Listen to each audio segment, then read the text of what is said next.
Organic chemistry has a habit of testing something most people don't expect. Not whether you understand the definition, but whether you can actually draw it or actually spot which reaction produced it. Two molecules with the exact same formula, drawn as if they were identical when they're actually different compounds entirely. Two functional groups, one letter apart in their name, confused constantly. A definition that says similar, quietly rewritten in most people's heads as the same. And two types of polymer, built by two genuinely different reactions, mixed up more than almost anything else in this topic. 4 ideas, and every one of them rewards precision over memorization. Let's start with a skill that's more about drawing than defining. Structural isomers. Two compounds are structural isomers when they share the exact same molecular formula, but the atoms are actually arranged differently. A genuinely different structure, not just a different drawing of the same one. Take C4H10. It can be butane, a straight chain of 4 carbons, or it can be methylpropane, a shorter chain of 3 carbons with a branch off the middle one. Same formula, C4H10, both times, but two different compounds with two different structures and even different physical properties like boiling point. The actual skill being tested isn't reciting the definition. It's being able to draw a second, genuinely different arrangement without accidentally just redrawing the first one in a different orientation.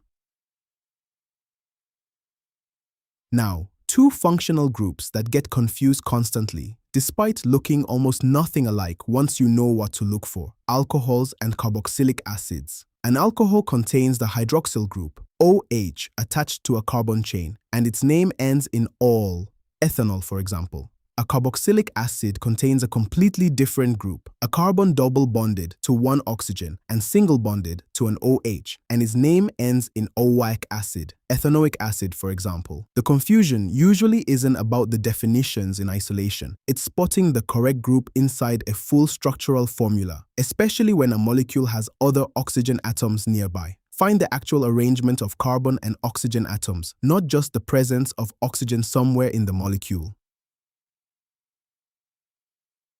One word, precisely used, is the difference between a correct and incorrect answer here.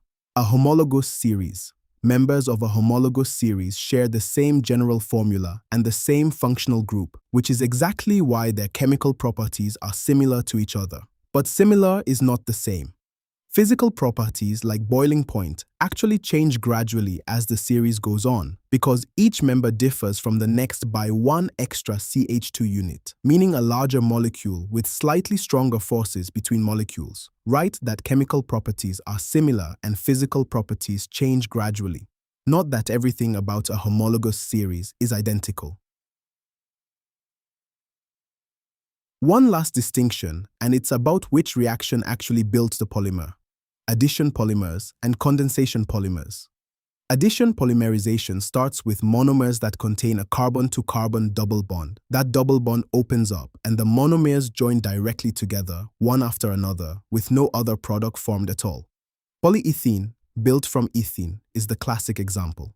Condensation polymerization is structurally different. It needs monomers with two separate functional groups, and every time a new bond forms between monomers, a small molecule, usually water, is released as well.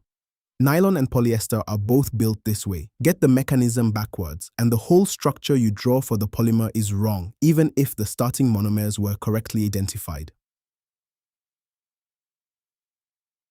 Let's put all 4 ideas to work on one real exam-style question. Propanoic acid has the molecular formula C3H6O2. Part A. Identify its functional group and explain how you recognize it. Part B. Butan 1-OL and butan 2-OL share the molecular formula C4H10O. State the relationship between them and explain why they aren't the same compound. Part C. Ethanol and propanol belong to the same homologous series. State whether their boiling points are identical and explain your reasoning. And Part D. Ethene molecules join together to form polyethene. State the type of polymerization this is and explain how you know. Pause it here if you want to work through it yourself first. Part A. Propanoic acid's functional group is the carboxylic acid group, a carbon double bonded to one oxygen and single bonded to an oxygen-hydrogen. You recognize it from the name ending in oic acid and structurally from that exact carbon-oxygen arrangement, Mas. Part B. Butan 1-ol and butan 2-ol are structural isomers, same molecular formula, C4H10O, but the hydroxyl group is attached to a different carbon in each one.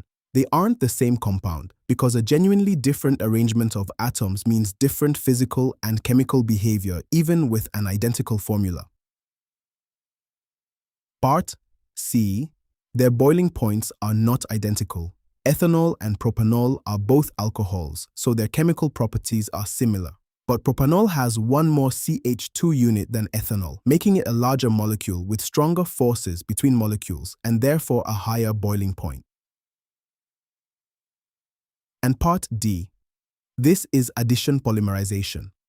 Ethene contains a carbon-to-carbon double bond, which opens up to let the monomers join directly together, and no other product is released at all. If this were condensation, polymerization instead, a small molecule, usually water, would be released at every new bond. So, 4 ideas, all rewarding precision. Structural isomers, same formula, genuinely different structure. Draw a real second arrangement, not a redrawn first one. Alcohols end in O-ol with an OH group. Carboxylic acids end in OOEC acid with a carbon double bond oxygen and OH group. A homologous series has similar chemical properties, not identical ones. Physical properties change gradually. An addition polymers form with no other product. Condensation polymers release a small molecule, usually water, every time a bond forms. I've put all 4 in the notes. Revise it on StudyRevise while it's fresh.